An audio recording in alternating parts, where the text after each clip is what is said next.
makusudi tukusifu, ni makusudi tukuinue Bwana. Kama vile Paulo na Sila walipokuwa wakiomba na kuimba, Mungu anasema ya kwamba milango ya gereza ikafunguka na mlango ikapita, kwa sababu walikuwa wakitukuza wewe Mungu. Walijua ya kwamba umejaa sifa na unajaa mamlaka. Na sisi tukoomba Bwana, tukutukuza Bwana, makusudi wagonjwa wapokee uponyaji kwa siku ya leo. Niamini kwamba Mungu utakuwa pamoja kila leo, katika jina la Yesu Kristo. Amen. Tushangilie Bwana kwa makofi na vigelegele. Ongeza kwa ajili ya utukufu wa Mungu. Ongeza kwa ajili ya utukufu wa Baba. Ni kwa ajili ya utukufu wa Baba. Ukiangalia Mungu anakutosha. Ukiangalia Mungu anakuepusha naye. Ukiangalia magonjwa Mungu anakuponya. Bila kuambia kinga bila mikono vile. Sababu uzima wote kwa mikono ya Mungu. Shangilia Bwana kwa makofi na vigelegele. Ni kwa ajili ya utukufu wa Bwana. Turudishie Bwana utukufu. Turudishie Yesu utukufu. Turudishie Bwana utukufu. Turudishie Masia utukufu. Turudishie Bwana utukufu. Yeye ametoa sifa. Ametoa heshima. Ametoa heshima. Ametoa heshima. Ametoa sifa. Ametoa sifa. Ametoa sifa. Ametoa sifa. Ametoa sifa. Ametoa wakati. Ametoa vigelegele. Ametoa vigelegele. Haya yote usifa na Bwana. Tunaona makosa ya Bwana. Ongeza vigelegele. Ongeza vigelegele. Ongeza vigelegele. Ongeza vigelegele.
Seigneur, alléluia.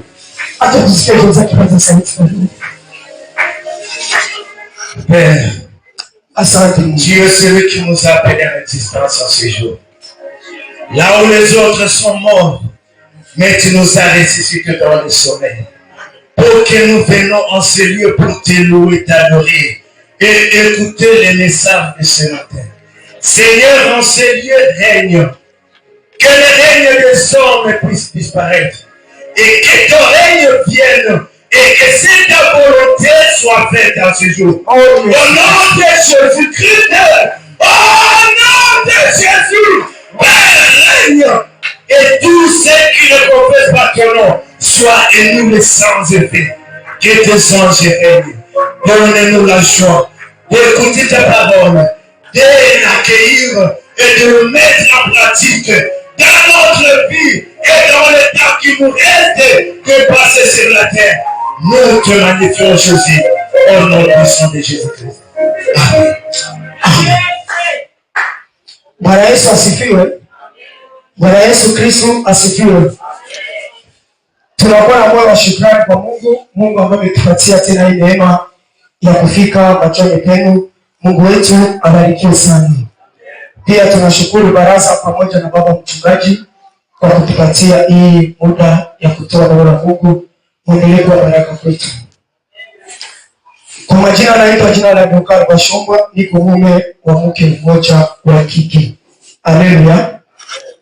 Pia niko mtumishi wa mahali hapa. Tutakuwa na somo ambalo tutazungumzia na Mungu atusaidie mie na wewe. Hii somo tunaisikia kama priere mu maisha yetu. Haleluya. Tunaisikia kama priere mu maisha yetu. Kuna shida mingi ne Bakristo leo tuko nayo, sababu tunakamata neno la Mungu zoezi. Tunaiona tu ni mazoezi. Na ingine pia tunaingia mwekalu la Bwana kuingia tu, hakuna objective. Tunaingia kuremplir tu formalite, tusikose ibada. Lakini hatuingie kusudi tupokee kitu kwa Bwana. Haleluya. Et pourtant mwanakuya mbele za Mungu, manake anatarajia kupokea kitu. Bwana Yesu asifiwe sana. Ndio maana Mungu akusaidie uelewe hii somo, wewe unaishika ndani yako kama vile zawadi ambao Mungu anatarisha kwa siku ya leo. Haleluya. Msomaji mzuri atakusomea kitabu ya Mathayo. Kasomea kitabu ya Mathayo. Na mwingine anakamata kitabu cha Ezekieli. Mathayo 28:18 na Ezekieli 39:7 mpaka 8 yake. Mathayo 28:18 tunasoma katika jina la Yesu Kristo. Amen. Wengine wanaitikia amen. Tunasoma Injili ya Yesu Kristo kama ilivyoandikwa na Mathayo sura 28 na mstari wa 18. Tunasoma katika jina la Yesu Kristo. Amen. Yesu akaja kwao akasema nao. Akawaambia, nimepewa mamlaka yote mbinguni na duniani. Nimepewa mamlaka yote ya mbinguni na duniani. Basi enendeni mkawafanye mataifa yote kuwa wanafunzi, mkawabatize kwa jina la Baba na la Mwana na la Roho Mtakatifu, na kuwafundisha kuyashika yote niliyowaamuru ninyi, na tazama mimi ni pamoja nanyi siku zote hata ukamilifu wa dunia. Amen. Amen. Mwingine kabati Ezekieli 39:7 mpaka 8 yake.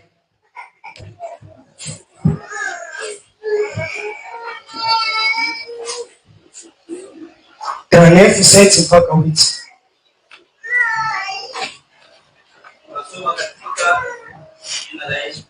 Amen.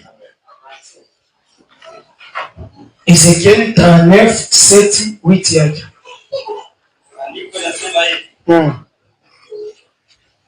Kitabu cha Ezekieli 39:7 yake na 8. Nasoma katika jina la Yesu. Amen. Na jina langu takatifu nitalifanya kuwa limejulikana kati ya watu wangu Israeli. Na jina langu takatifu nitalifanya kujulikana kati ya watu wangu Israeli. Wala sitaliacha jina langu takatifu kutiwa unajisi tena. Wala sitaacha jina langu takatifu litiwe unajisi tena.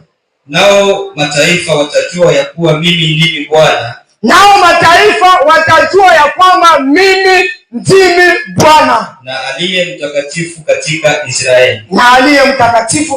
Israeli. Leza chatu pale. Amen. Amen. Tutakuwa na teme ambayo inasema nguvu iliyo katika jina la Yesu Kristo. Haleluya. Ndio tuteme yetu. Nguvu yenyewe mwa ile jina ya Yesu Kristo. Ndio teme yetu yenye tutazungumzia saa hii. Na sio wote tunatoka kwa nyumba tunakuya ndio abudu Yesu Kristo. Haleluya. Yesu ndio mone tunakuya abudu. Hatukuya kuabudu mtu, lakini tunakia abudu lile jina takatifu. Haleluya. Sasa shida moja, tunaingia mkanisa lakini na wengine haviko hapa. Kimwili wanaonekana viko, lakini kiroho viko mbali sana. C'est pour cela miujiza haifanyikate tena mkanisa, sababu mioyo ya watu haiko tena mkanisa. Banaonekana kama ni watu, lakini roho zao ziko mbali na Mungu. Sana Mungu anataka kufanya miujiza, anakutana hakuna roho yenye iko tayari. Hakuna.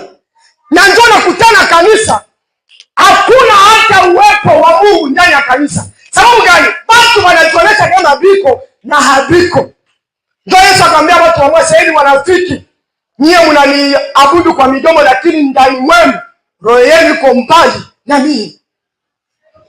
Sasa tunasema kwamba nguvu iliyo katika jina la Yesu Kristo. Tukiangalia hapo mwanzo wala mkitabu ya kale, utakutana jina la Mungu lilikuwa na majina ya mingi sana.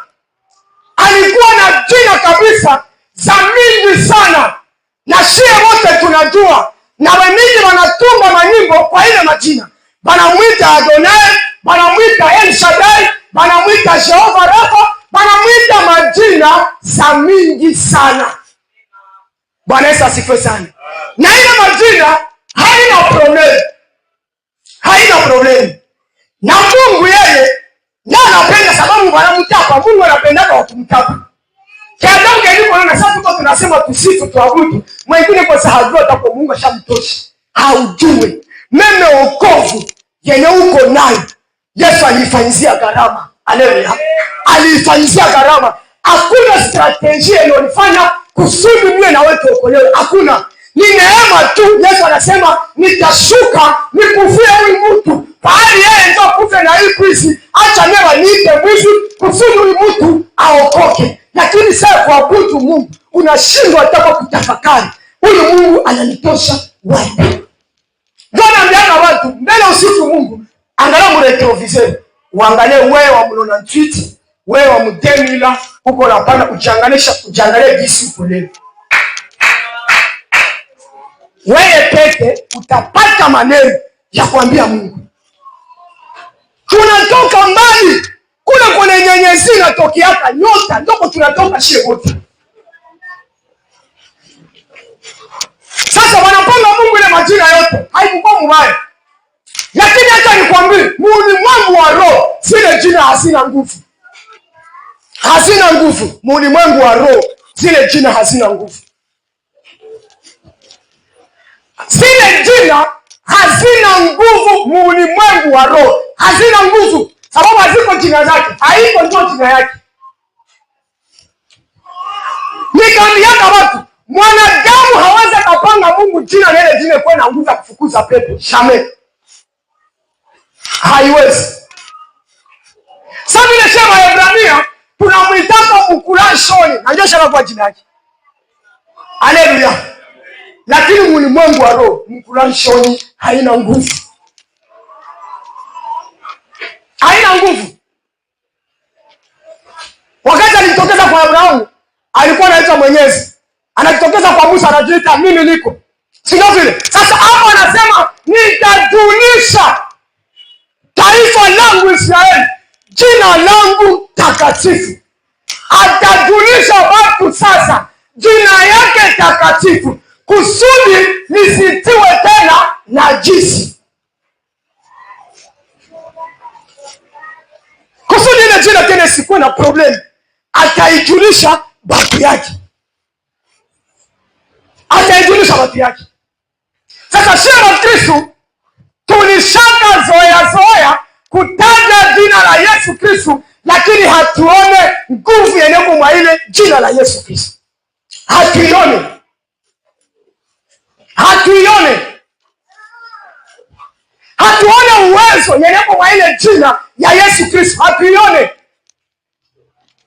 Bene walipata ufunuo ya hii jina, ndio nakutanaka Mungu anawatumia kitofauti, sababu anajua valeri ya jina la Yesu Kristo.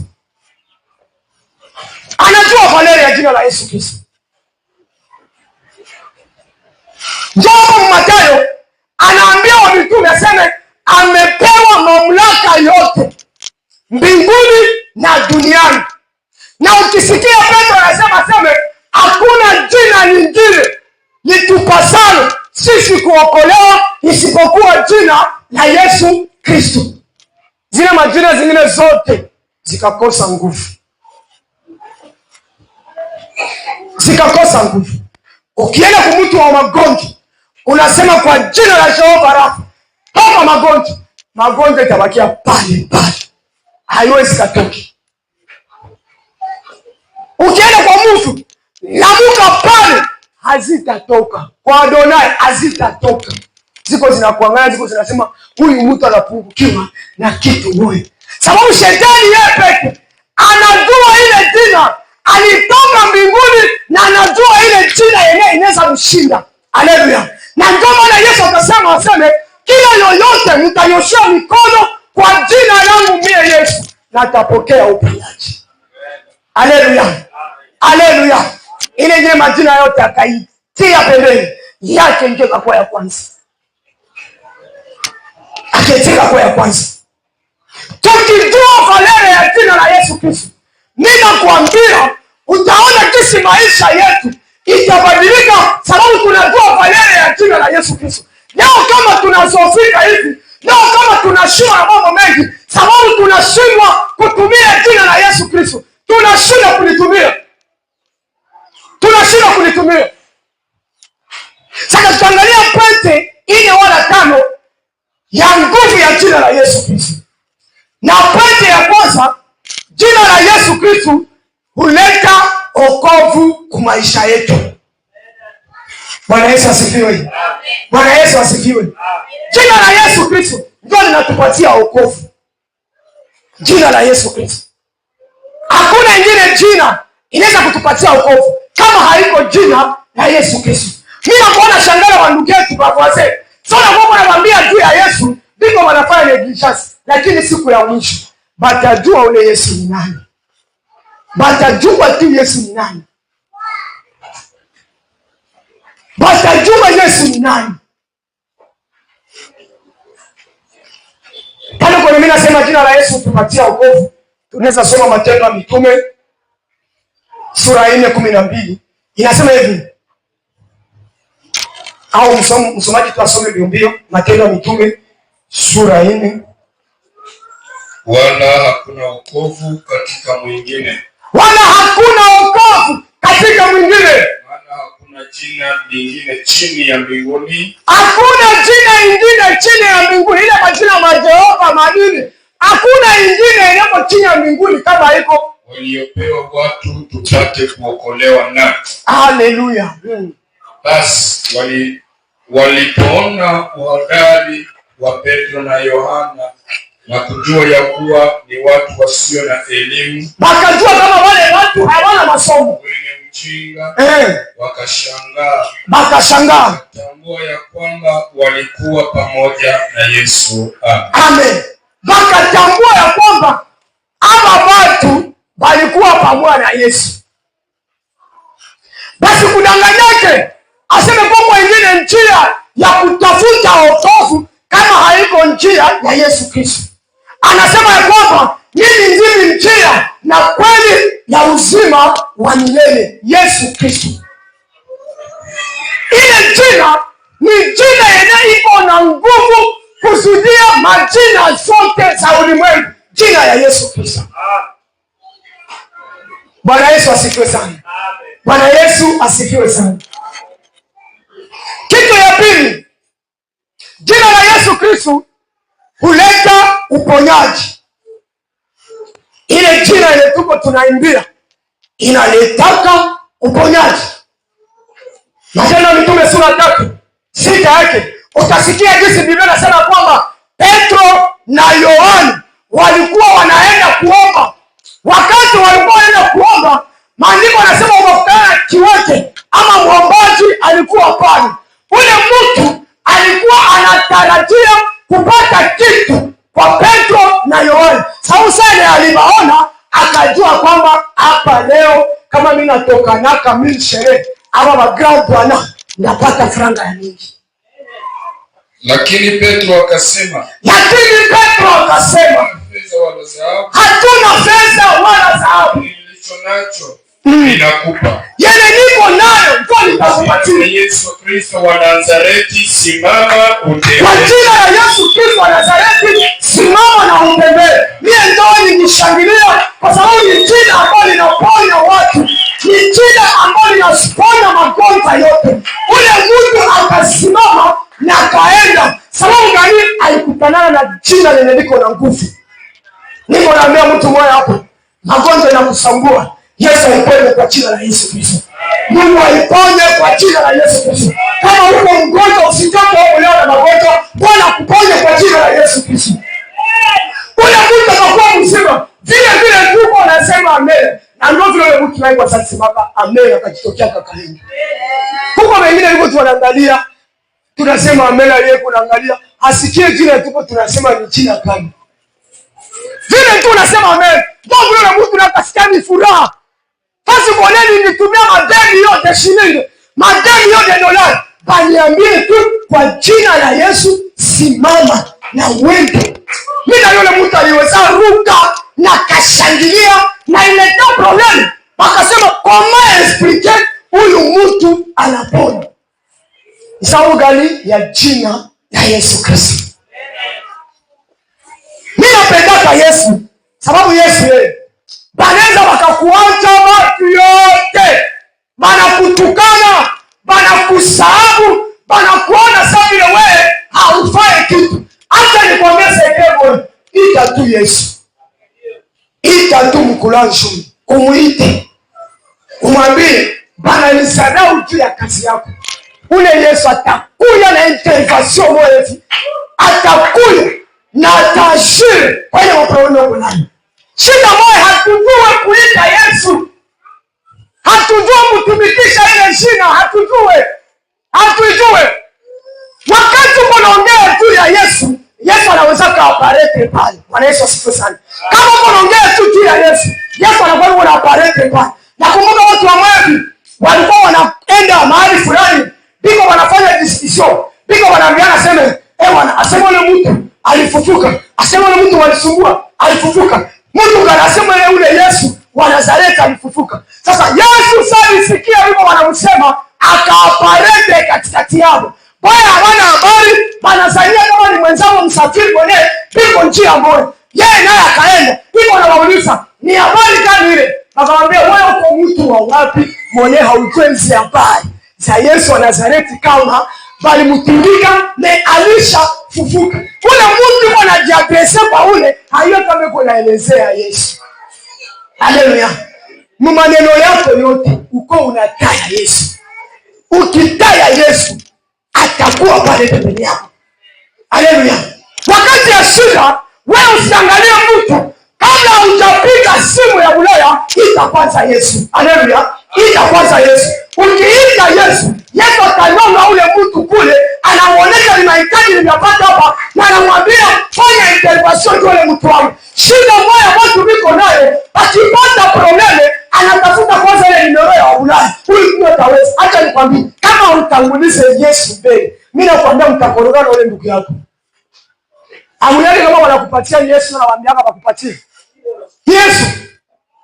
Kanisa utangiana wanakunasikia waseme tu ya Yesu Kristo. Kimbele kanisa. Wewe hakuna mwana kubeba. Wewe hakuna mwana kubeba. Kitu ya tatu, jina la Yesu Kristo lina mamlaka juu ya nguvu za giza. Marko 16:17. Jina la Yesu Kristo lina mamlaka juu ya nguvu za giza. Kama nilikuwa nawaambia, ukikuwa na mtu wa mapepo akikuja hapa, atamwambia kwa jina ya Adonai toka, pepo zitakupiga kwanza sio peke, zitakupiga bien. Zitakupiga bien. Zitakupiga tena mzuri sana. Kwa jina la Jehova nisetoka, zitakuwa zinakuangalia. Ziko zinasema huyu mtu anapungukiwa na kitu moja. Jina la Yesu liko juu ya nguvu za giza. Jina la Yesu liko juu ya nguvu za giza. Ukisoma kitabu cha Marko 16:17 yake, aseme na ishara hizi zitafuatana na hao waaminio. Kwa jina langu watatoa pepo. Na alama hizi zitafuatana na hao waaminio. Kwa jina langu wataponyesha pepo. Watatoa pepo. Watatokeza pepo. Watasema kwa lugha mpya. Amen. Kwa jina la Yesu mapepo itatoka. Ili tu kwanza sai tuko tunahubiri jina la Yesu, zisha kimbia desha. Haleluya. Kama tuko kwa shangilia tu Bwana. Shangilia tu Yesu. Shangilia tu Yesu. Saini ziko zinasikia tuko tunasema jina la Yesu. Mimi nakwambia saini ziko zinapita mtrambema. Ziko zinajua tutapitia wapi. Saini ni jina la vita. Haituache jina ya kutoka ovyo. Ni jina la ushindi. Kama uko mvita, ndio unaita jina la Yesu. Anasema ya kwamba yeye ni Bwana wa majeshi. Haleluya. Kumbe hakuna litakushindula na tuko na jina la Yesu Kristo. Pepo zote zinaweza kutuvamia, hazitakuwa na nguvu. Tukitaja jina la Yesu, mapepo zinakimbia. Ndio maana nataka ambia mtu mmoja hapa, kila yeyote ambaye alifunga maisha yako, leo afunguliwe kwa jina la Yesu Kristo. Leo afunguliwe kwa jina la Yesu Kristo. Kama ni biashara leo ipeleke kwa jina la Yesu Kristo. Kama ni kitu ya kusumbua, leo ikuache kwa jina la Yesu Kristo. Mtu mmoja hata nikwambie, huko magonjwa mengine yale shetani anatiana mtu na unazania ni magonjwa. Kumbe ni mapepo ndio zinakufunga.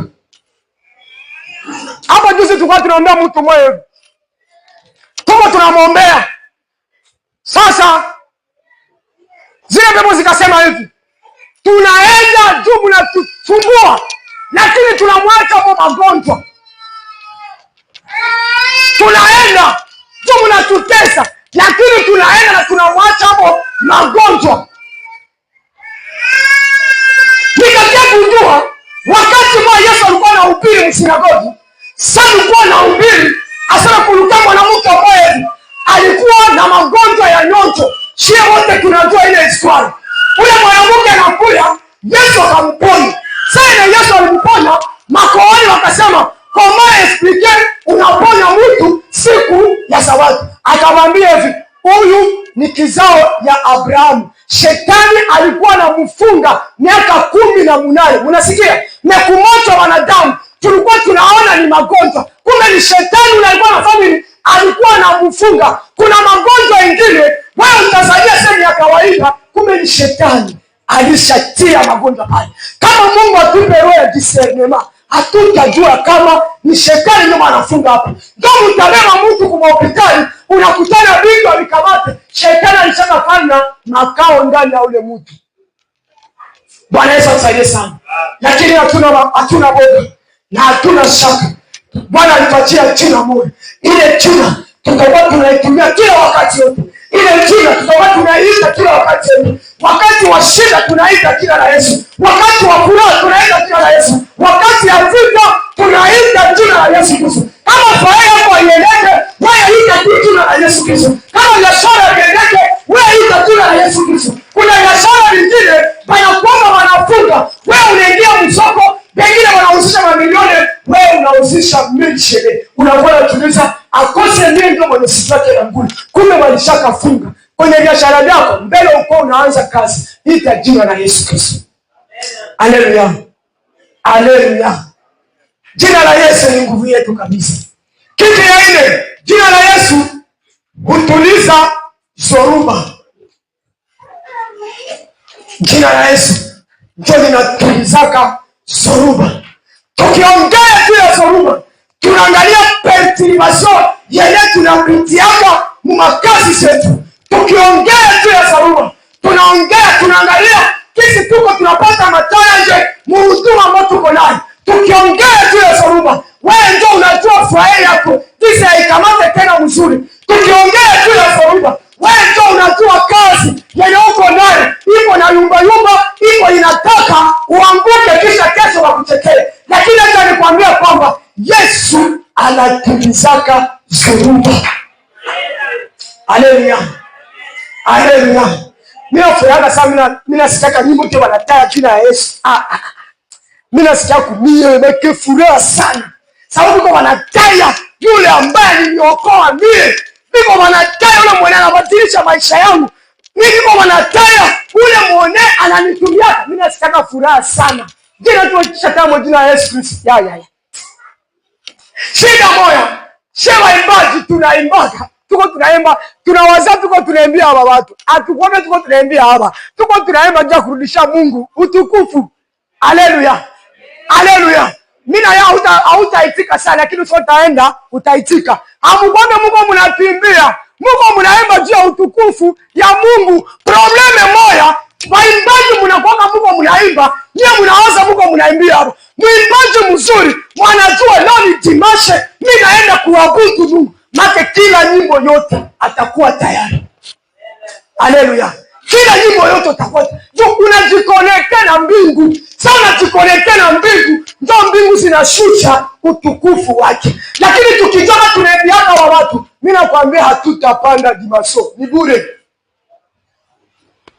Tuko ndio tunahubiri kwa watu. Na kuimba tuko tunaimbia Mungu. Tuko tunamrudishia sifa. Tunasema siku ya Sabato ni siku ya kupumzika. Tuko tunamrudishia sifa. Ikikuwa nyimbo imba unajikonekta. Na siku ya kuimba uone kama wewe tu kweli hapo au kuipata. Kwa maana wengine leo unaweza kukutana mwimbaji hata imba na anasikia fiere. Akuimba anajisikia kobie. Hakuna mwenye anasikia mweye eske mimi nafanya yeye. Ndio shida moja. Kama haukuimba uone tu kama ni zero mbele ya Mungu. Bwana Yesu atusaidie sana. Jina la Yesu inatuliza zoruba. Mathayo 23:27 yake. Biblia inasema kwamba wakati walikuwa kwenye maji, ndipo wanasafiri. Sasa zoruba ikakuja, upepo mkali ukakuja, ikaanza yumbisha kitu ambacho walikuwa hapo. Sasa iliumbisha, mimi nafurahia mtu mmoja anamuita Petro. Pengine ni mmoja ananiambia tunazama. Lakini Petro alipata revelation ya jina la Yesu. Akaanza lamusha Yesu. Akasema Yesu, Bwana, mbona tunaangamia? Sababu gani? Aliita jina la Yesu. Uliza wako pembeni yako, unaitaka nani wakati wa shida? Ambia tu na uyamsalimia ile pesa kuingia. Ambia tu aende. Ambia kwa buso ya kutabasamu. Ambia tu aende. Unaacha tuko na problem, tunaingia kanisa kula kusalimiana na tutatoka vile tu. Haiko vile. Furahia mwenzako juu, naona mwenzangu mwenda mbingu huyu. Chekea haujole mkucheko utapata fiancé. Haujole mkucheko atakwambia na liko na kopo. Haujole kumsalimia atakwambia bali nitafute mtu akuja kujose. Haujole kumsalimia atakwambia nilitia bunga mwangu tena wewe kamata hapo. Lakini shida mwa shida bora tunakuacha tu na kila mtu tu. Na tutatoka vile. Na tunaanza ndio Mungu bila pendaka huyu. Na huko na mwezi mmoja ndio kanisa. Hawamwambia hata jambo. Hawamwambia hata jambo.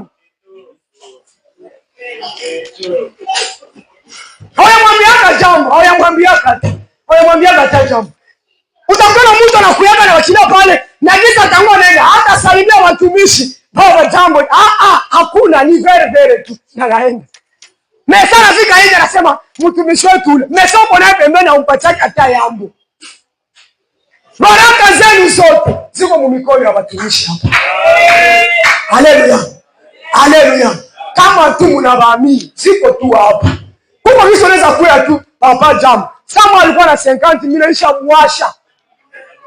Ameona vile?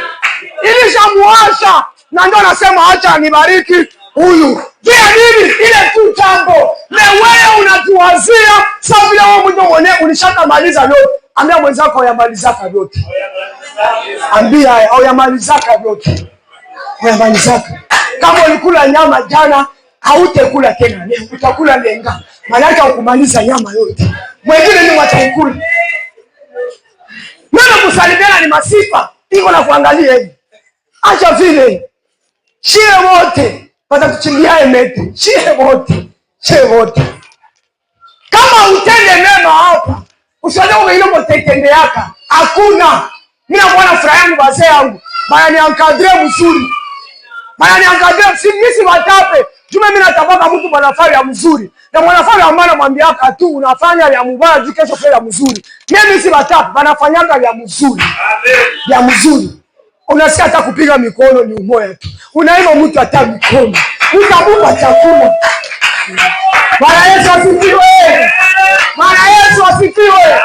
Na utoyo kumikono, Utaona chumvi tu ya kuchamu mboga. Utoyo kumikono. Mungu aturumie sana.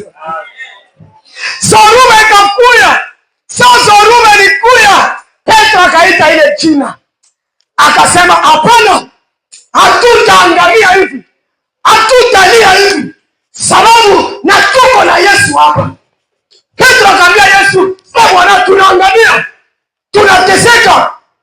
Ndio Yesu sasa alisikia wanamuita, Yesu akasimama. Kuna wengine wa Kristo leo, ukisema tuanze omba Mungu, iko analalamika Yesu ya kulalamika tu, lakini analalamika Yesu ajikonekta sana, hata nisikie Yesu mwenye mimi naita anataka fanya nini kwangu. Shida wewe unapitia, wewe muite tu Yesu na utaona Yesu atafanya. Kitu ya mwisho, jina la Yesu liko juu ya kila jina yote. Jina ya Yesu iko juu ya majina yote. Ndio pale kwa nikwambia, sema Adonai, hii jina ya Yesu iko juu ya vile vyote. Juu ya zile majina yote. Jina ya Yesu. Hayo ndio nilisema.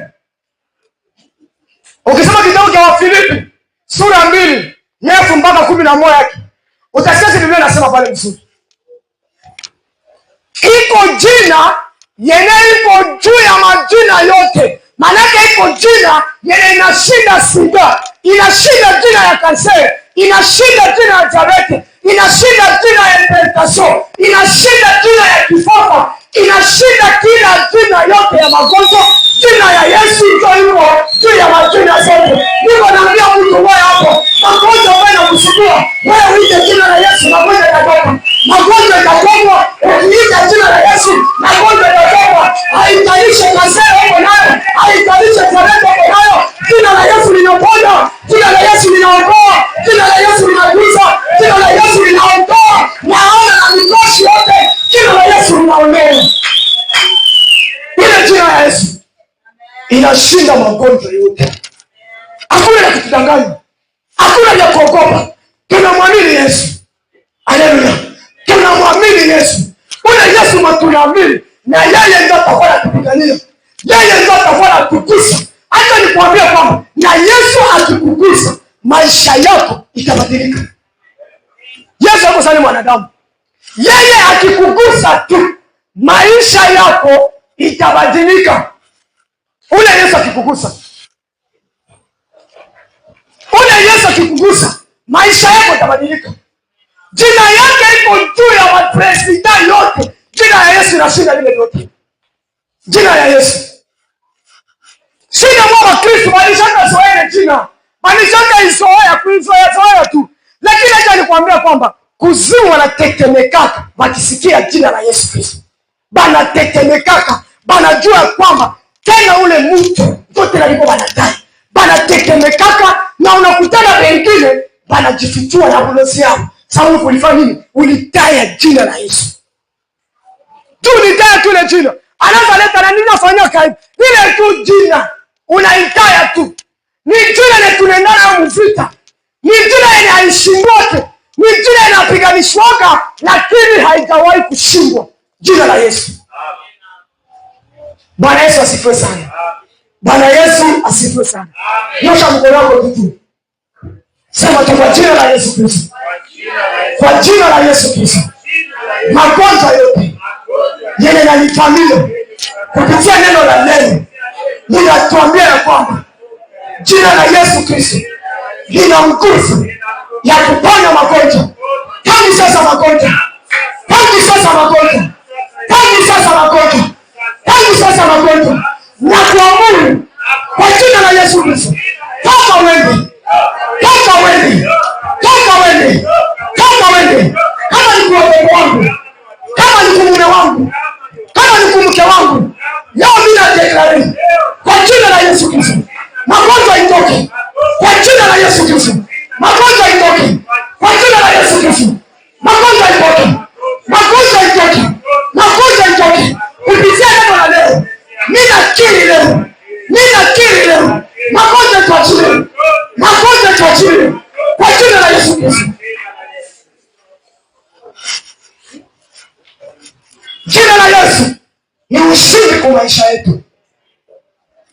Watu wanaweza kutusumbuka, balozi wanaweza kutusumbuka, lakini hatutaogopa. Tunaye ushindi ndani yetu. Yesu alishinda kwa msalaba, lazima na sisi tushinde.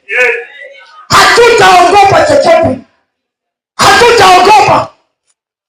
Mara nyingi Wakristo wakipata shida, Wanababaika, wanahangaika, ndipo wanatuliza watafanya nini? Acha nikwambia kwamba wewe usihangaike.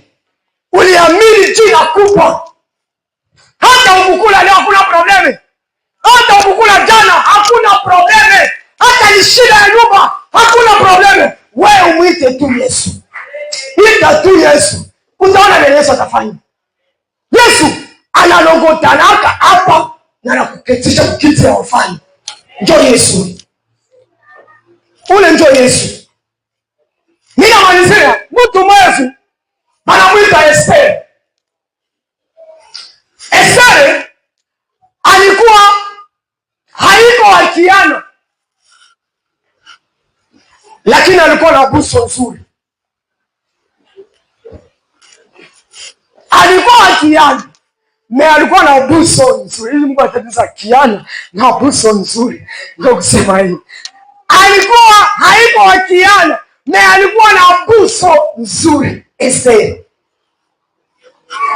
Mfalme anamwambia uende utafute badala kalite mbili ama condition mbili, bikira na wenye buso nzuri. Bikira na wenye sura nzuri. Lakini sasa Mordekai akaambia Esther na wewe wende pale. Esther akachanganya akasema, mama ye, mie peke ninafanana bike, niko na gonda saa bike. Naenda wapi? Lakini Mordekai alikuwa mtu wa maombi. Sababu Esther, Mordekai alikuwa binamu. Esther alikuwa binamu wa Mordekai. Mordekai alikuwa mwombake na Esther. Hapana. Alikuwa binamu yake. Akamwambia wende, mimi najua Mungu wa Wayahudi hajawahi kuacha walio wake. Haleluya. Haleluya. Ana mweza uko naogopea nini? Uko naogopa nini? Uko naogopa nini? Na uko unakia abudu Mungu. Uko unaogopa nini? Shetani yeye ni kiana yeye aitikake vita. Inakuyaka na mavita zake, mwisho inakia nini? Inakia tushindwe. Ndio shetani ule. Anaweza kuletea vita. Ile vita haikuta kukua. Ile vita wanapenda akuyumbishe kusudi uchukie Mungu ufatane na yake. Lakini Mordekai akamwambia Esther, wende, mimi najua ule Mungu. Kisi tunamwita Kiebrania kulanshoni. Sasa mfalme akaenda, alikuwa anatawala 27 region. Lakini sasa alikuwa anatawala ende na anatawala Ethiopia.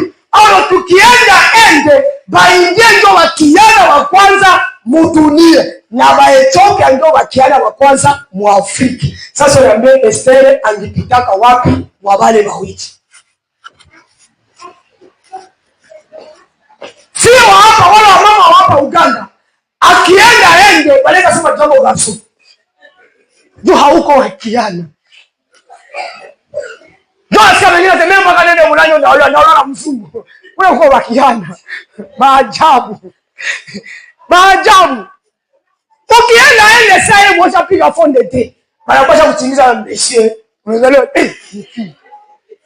Jua nini? Uko wakiana. Batoto walumbiwa na maziwa ya nido. Mna maziwa ya nido. Ndio walumbiwa vile. Sasa Esther sasa alienda bakaona Esther. Kitu cha kwanza kilipitisha Esther. Esther alikuwa bikira safi. Haleluya. Alikuwa bikira safi. Maandiko yanasema kwamba tumefanya bikira safi katika damu ya Yesu Kristo. Esther alikuwa bikira safi. Kitu cha pili, alikuwa na sura nzuri. Ukisoma kitabu cha Mwanzo, Biblia inasema kwamba tumfanye mtu mwenye sura yetu. Ndio sura Esther alikuwa nayo. Sura gani? Sura ilikuwa inajaa utukufu. Sura ile ilikuwa inajaa ujazo wa Roho Mtakatifu. Sura ambayo ilikuwa inajaa furaha. Sura ambayo ilikuwa inajaa kusamehe. Sura ambayo ilikuwa inajaa kuomba msamaha. Sura ambayo ilikuwa inajua upendo ni nini. Esteri alikuwa na ile sura, na sehemu mfalme alimuona akasema, siyaonaka mwingine kama Esteri. Sababu gani? Alikuwa mtu mwenye anatumainia Yesu Kristo. Ukitaka utumainie vyako vyako natumikisha, havitakuwa na nguvu. Tuko fasi kwa vitakwama tu. Tuko fasi kwa itakuwa utukufu ya Mungu tu ndio kupitishe pale. Haleluya. Tuko fasi kwa italoma neema tu ya Mungu ndio ikupitishe pale. Telemiko walenda Ulaya, haiko kusema kama walipata franga, balita franga za milioni. Mimi na kama nawapa lepo za milioni zoshakuliwa. Mimi naenda za mingi. Ni neema tu ilifika kwao, bakafanya nini? Bakaenda. Na hakuna strategy yenye mtu anafanyaka. Tuko vitu vingine vitalomba ukuwe na utukufu ya Mungu tu upate. Haleluya. Usizalasi na juko mnyumba la resiste huko akiana. Wende pale kwa jangu taona. Huko babiana mzuri sana. Ya pesa sana. Lakini wewe sura yako inajaa utukufu wa Mungu. Sasa wanao anasema siaona mwingine kama wewe. Naona kama mchungaji ananiambia akasema my love one. Anaonaka ni sura ile inajaa utukufu. Wewe kama uko pale, haiko kusema uko wa mzuri. Ni kwa sababu sura yako imejaa utukufu wa Mungu kama ana uko pale. Ambia mwenzako jina ndio Simbira. Mungu atubariki. Amen. Tusimame tu Mungu.